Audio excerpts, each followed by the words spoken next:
नमस्कार दोस्तों, स्वागत है आपका A to Z स्टोरीज अद्भुत ऑफिशियल पर। साधु संत फकीर गुरु रहबरों की सदा ही जय जयकार। हर हर महादेव, जय महाकाल। अग्नि यज्ञ, देव यज्ञ और ब्रह्म यज्ञ का वर्णन सूत जी ने किया। ऋषियों ने कहा कि हे प्रभु, अग्नि यज्ञ, देव यज्ञ और ब्रह्म यज्ञ का वर्णन करके हमें कृतार्थ करें। तो सूत जी बोले, महर्षियों, गृहस्थ पुरुषों के लिए प्रात और सायंकाल अग्नि में 2 चावल और द्रव्य की आहुति ही अग्नि यज्ञ है। ब्रह्मचारियों के लिए समिधा का देना ही अग्नि यज्ञ है, अर्थात अग्नि में सामग्री की आहुति देना उनके लिए अग्नि यज्ञ है।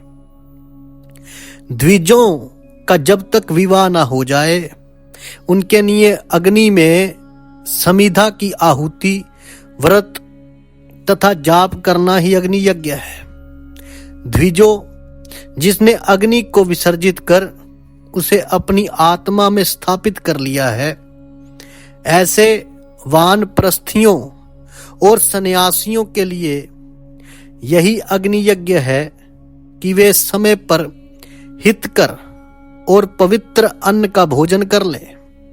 ब्राह्मणों, सायंकाल अग्नि के लिए दी आहुति से संपत्ति की प्राप्ति होती है तथा प्रातःकाल सूर्य देव को दी आहुति से आयु की वृद्धि होती है।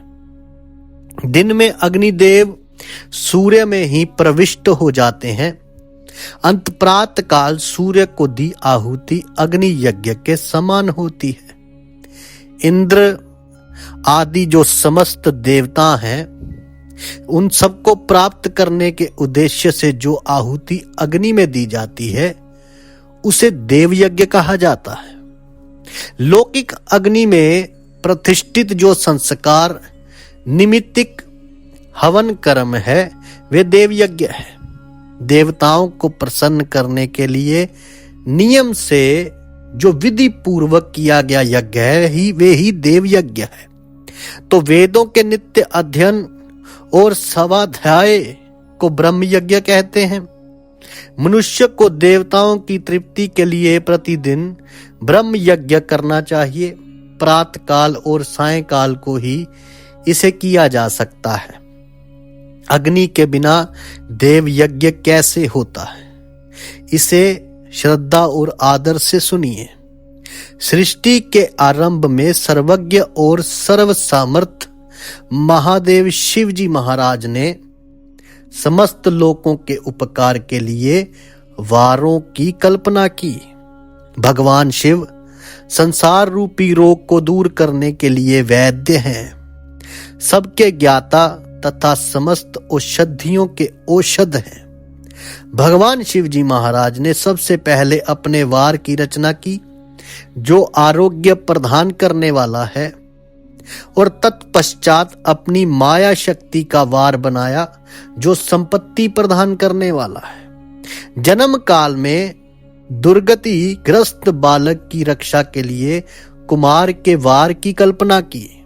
आलस्य और पाप की निवृत्ति तथा समस्त लोगों का हित करने की इच्छा से लोक रक्षक भगवान विष्णु का वार बनाया। इसके बाद शिव जी ने पुष्टि और रक्षा के लिए आयुकर्ता, त्रिलोक सृष्टा, परमेष्टि ब्रह्मा का आयुष्कारक वार बनाया। तो तीनों लोकों की वृद्धि के लिए पहले पुण्य पाप की रचना होने पर लोगों को शुभाशुभ फल देने वाले इंद्र और यम के वारों का निर्माण किया। तो ये वार भोग देने वाले तथा मृत्यु भय को दूर करने वाले हैं। इसके उपरांत भगवान शिव जी महाराज ने 7 ग्रहों को इन वारों का स्वामी निश्चित किया। ये सभी ग्रह नक्षत्र ज्योतिर्मय मंडल में प्रतिष्ठित हैं। शिव के वार के स्वामी सूर्य हैं, शक्ति संबंधी वार के स्वामी सोम हैं, कुमार संबंधी वार के अधिपति मंगल, विष्णु वार के स्वामी बुध, ब्रह्मा जी के वार के स्वामी बृहस्पति, इंद्र वार के स्वामी शुक्र व यम वार के स्वामी शनि है। तो अपने अपने वार में की गई देवताओं की पूजा उनके फलों को देने वाली है। सूर्य आरोग्य और चंद्रमा संपत्ति के दाता है। बुध व्याधियों के निवारक तथा बुद्धि प्रदाता हैं। बृहस्पति आयु की वृद्धि करते हैं। शुक्र भोग देते हैं और शनि मृत्यु का निवारण करते हैं। इन सातों वारों के फल उनके देवताओं के पूजन से प्राप्त होते हैं। अन्य देवताओं की पूजा का फल भी भगवान शिव ही देते हैं। देवताओं की प्रसन्नता के लिए पूजा की 5 पद्धतियां हैं। पहले उन देवताओं के मंत्रों का जाप, दूसरा होम, तीसरा दान, चौथा तप तथा 5वां वेदी पर प्रतिमा में अग्नि अथवा ब्राह्मण के शरीर में विशिष्ट देव की भावना करके 16 उपचारों से पूजा तथा आराधना करना। दोनों नेत्रों तथा मस्तक के रोग में और कुष्ठ रोग की शांति के लिए भगवान सूर्य की पूजा करके ब्राह्मणों को भोजन कराएं। इससे यदि प्रबल प्रारब्ध का निर्माण हो जाए तो जरा एवं रोगों का नाश हो जाता है। इष्ट देव के नाम मंत्रों का जाप वार के अनुसार फल देते हैं। रविवार को सूर्य देव व अन्य देवताओं के लिए तथा अन्य ब्राह्मणों के लिए विशिष्ट वस्तु अर्पित करें। ये साधन विशिष्ट फल देने वाला होता है तथा इसके द्वारा पापों की शांति होती है। सोमवार को संपत्ति व लक्ष्मी की प्राप्ति के लिए लक्ष्मी जी की पूजा करें तथा पत्नी के साथ ब्राह्मणों को घी में पका अन्न भोजन कराएं। मंगलवार को रोगों की शांति के लिए काली की पूजा करें। उड़द, मूंग एवं अरहर की दाल से युक्त अन्न का भोजन ब्राह्मणों को कराएं। बुधवार को दधि युक्त अन्न से भगवान विष्णु जी का पूजन करें। ऐसा करने से पुत्र मित्र की प्राप्ति होती है।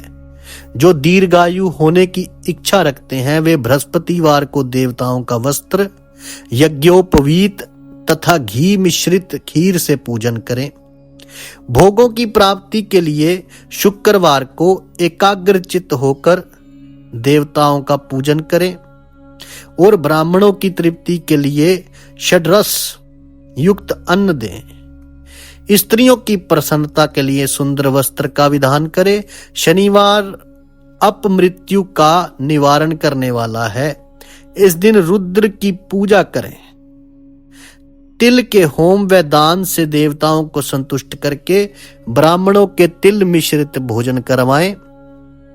इस तरह से देवताओं की पूजा करने से आरोग्य एवं उत्तम फल की प्राप्ति होगी। देवताओं के नित्य विशेष पूजन, स्नान, दान, जाप, होम तथा ब्राह्मण तर्पण एवं रवि आदि वारों में विशेष तिथि और नक्षत्रों का योग प्राप्त होने पर विभिन्न देवताओं के पूजन में जगदीश्वर भगवान शिव जी महाराज ही उन देवताओं के रूप में पूजित होकर सब लोगों को आरोग्य फल प्रदान करते हैं। देश काल पात्र द्रव्य श्रद्धा एवं लोक के अनुसार उनका ध्यान रखते हुए महादेव जी महाराज आराधना करने वालों को आरोग्य आदि फल देते हैं।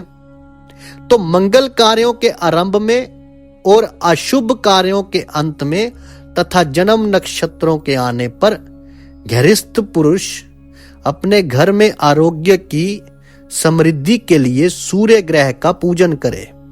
इससे सिद्ध होता है कि देवताओं का पूजन संपूर्ण अभीष्ट वस्तुओं को देने वाला है। पूजन वैदिक मंत्रों के अनुसार ही होना चाहिए। शुभ फल की इच्छा रखने वाले मनुष्यों को 7 दिन अपनी शक्ति के अनुसार देव पूजन करना चाहिए। निर्धन मनुष्य तपस्या व व्रत आदि से तथा धनी धन के द्वारा देवी देवताओं की आराधना करे।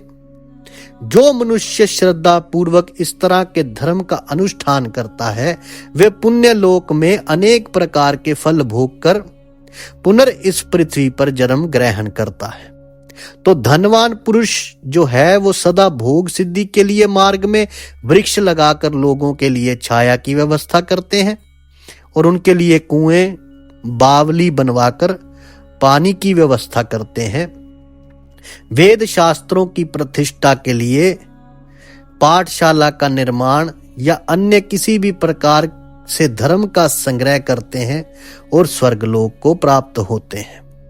समय अनुसार पुण्य कर्मों के परिपाक से अंतकरण शुद्ध होने पर ज्ञान की सिद्धि हो जाती है।